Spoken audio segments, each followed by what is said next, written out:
आप कहते हो कि मंदिर से जाते समय नंदी के कानों में कहकर चले जाओ। बैठिए बैठिए बैठिए बैठिए। बहुत सुंदर प्रश्न है आपके, बहुत भाव से और आनंद से आपने करा, और जनमानस के कल्याण के प्रश्न है ये, केवल आपके लिए नहीं है, ये सबके लिए इतने जोरदार प्रश्न हैं। जो गलती भी करते होंगे तो उसको सुधार सकते। आपने कहा कि नंदी के कानों में कहना चाहिए। लोग हंसते हैं, कहते हैं बताओ वो नंदी के कानों में भगवान को कहना चाहिए। वैसे तो हम आपको एक बात बता दें कि दुनिया के लोग किसी दूसरे धर्म की कभी हंसी नहीं उड़ाते। दुनिया के लोगों को दूसरे का धर्म अच्छा लगता है। दुनिया के लोग सबसे ज्यादा हंसी उड़ाते हैं तो हमारे सनातन धर्म की ही उड़ाते हैं, और उसे खुद उड़ाते हैं, दूसरा उड़ाने वाला नहीं होता। दूर के ढोल हमें समझ में आते हैं, उसका धर्म हमें समझ में आ गया, उनके यहाँ क्या है, ऐसा है, आओ कुछ नहीं, उनके धर्म में ऐसा है। कितना आनंद हमें दूसरे के धर्म में लग रहा है, और हमारा सनातन धर्म हमको बुरा लगता है। हमारे सनातन धर्म हमें बुरा लगने लगा। अरे भाई,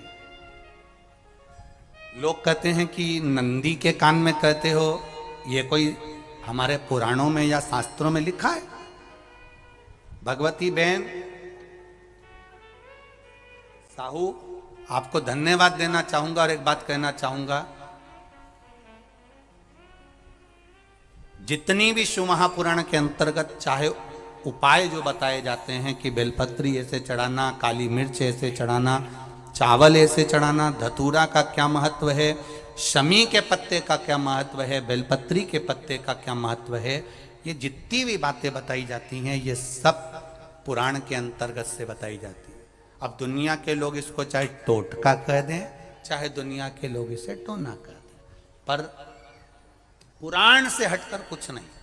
और आप लोगों को अगर बोला है कि नंदी के कान में कहकर भगवान शंकर के मन में बात पहुंचे, तो ये क्यों कहा, तो ये भी हमारी शिव महापुराण में लिखा है, जलंधर के चरित्र में।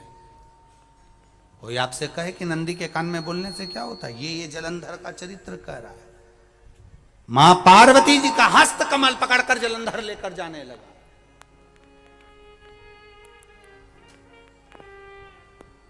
वृंदा का पति लेकर जा रहा।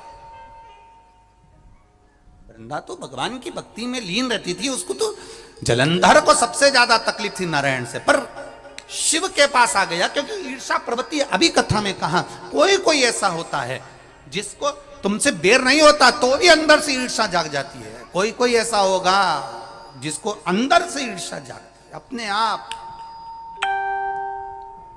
आप अंदर से ईर्षा जागती है, उसका कोई बेर नहीं, और ईर्षा जाग रही,